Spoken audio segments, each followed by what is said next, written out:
대구 경북 행정통합이 과연 효과가 있을지 참고할 만한 사례로 얼마 전 제주 특별자치도를 살펴봤습니다. 덩치는 커졌지만 기대만큼의 효과는 없었다는 평가를 받았는데요. 이번에는 10년 전 마산과 창원, 진해, 세 개 시를 합친 통합창원시를 살펴보겠습니다. 조재한 기자입니다.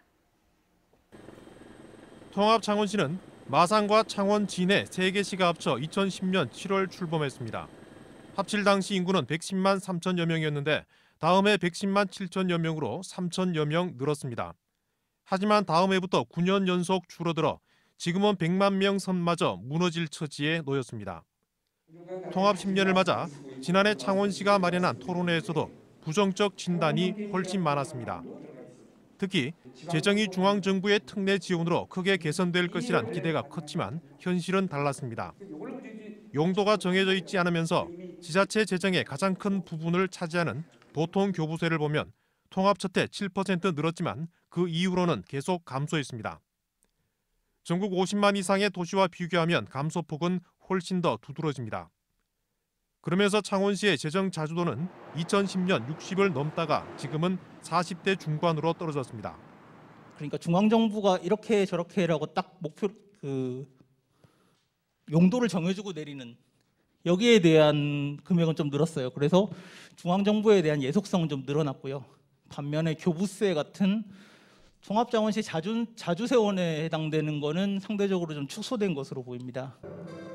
통합 이후 10년간 기대치를 밑도는 지표들뿐 아니라 지역에 따른 심리적 거리감은 좀처럼 합쳐지지 않고 있습니다.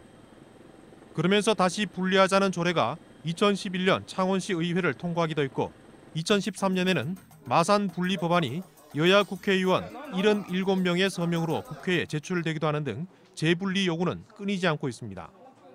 세 개 시를 합쳤지만 균형 발전이 되지 않는다는 평가입니다.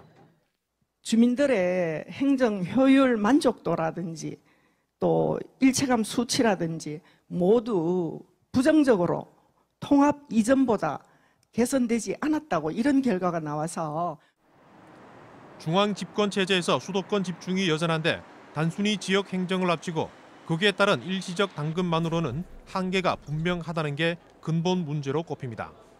우리나라의 지방자치에 대한 중앙정부의 생각들은 굉장히 중앙집권적입니다. 그래서 지방의 개별적인 사정을 절대로 봐주지 않는다는 것입니다. 우리나라의 지방자치라는 것은 오히려 자꾸 퇴보하는 것이 아닌가. 통합창원시는 행정통합 10년간 재정특례 대상이었지만 재정이나 지방자치는 오히려 뒷걸음질했다는 평가를 받습니다. 행정통합이 수도권에 맞서 지역 균형 발전을 이끌 대안이 될지 또 하나의 실험에 그칠지 더욱 면밀한 분석이 필요해 보입니다. MBC 뉴스 조재한입니다.